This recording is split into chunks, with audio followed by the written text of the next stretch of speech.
तो राम राम दोस्तों, स्वागत है आपका डेली एटीएम शो में। आज है नेशनल कंज्यूमर डे। जी हाँ दोस्तों, आज ही के दिन 1986 में एक बिल पास हुआ था जो कंज्यूमर लोगों के लिए था, मतलब कंज्यूमर की राइट्स के लिए था। तो अगर आप कहीं से भी कुछ सामान खरीदते हैं तो वो सामान जो चीज़ उस पैकेजिंग में लिखी है या फिर जो चीज़ें वो प्रोडक्ट प्रॉमिस कर रहा है वो उस हिसाब से अगर नहीं हो तो ये चीज़ें जो है वो कंज्यूमर राइट्स के यहाँ आती है। अगर आपने पैसे दे के कुछ चीज़ खरीद रहे हैं, जो प्रोडक्ट है उसमें लिखित में है कि ये चीज़ें प्रॉमिस कर रहा है या फिर कहीं वीडियोग्राफी है उसकी, तो आप उस चीज़ को, अगर वो प्रॉमिस फुलफिल नहीं कर रहा है तो आप उस पर क्लेम कर सकते हैं दोस्तों। उस पर मानहानि का दावा कर सकते हैं कि ये चीज़ें के लिए मैंने ये प्रोडक्ट लिया था लेकिन ये नहीं चल रहा है। ये होती है दोस्तों कंज्यूमर जो आपकी राइट्स है। तो ये आज के दिन जो है वो मैं आपको बताना चाहता हूँ कि ऐसे बहुत सारे लोग हैं जिन्होंने प्रोडक्ट पे जो है वो चीज़ें थी लेकिन वो चीज़ें उन्हें मिल नहीं रही थी, वो रिटर्न में थी लेकिन वो मिल नहीं रही थी और उस पर उन्होंने केस किया और वो जीते।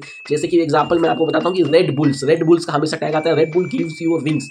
लेकिन एक सज्जन थे जिन्होंने ये बात सीरियसली ले ली। उन्होंने बोला मैंने रेड बुल पिया, मुझे कोई भी विंग्स नहीं आए, यानी मुझे पर नहीं आए, तो मुझे जो है मेरा पैसा इतने के साथ, मतलब ये मैं इतने का दावा ठोक रहा हूँ और उतने जितने भी रुपए थे उतने का दावा उन्होंने ठोका और कोर्ट ने वो ग्रांट किया। क्योंकि उनके ऐड में बार बार दिखाया जा रहा है कि red bull gives you wings, लेकिन विंग्स नहीं आए, तो उन्होंने वो केस जीत गया और इतने पैसे कंपनी को जो है वो कंज्यूमर को चुकाने पड़े। तो कंज्यूमर राइट्स का दोस्तों ये है जो आपको फैसला जो फ़ायदा है वो आप उठा सकते हो। आज के लिए इतना ही, मिलते हैं कल सुबह एक नए शो के साथ, तब तक के लिए जय श्री राम।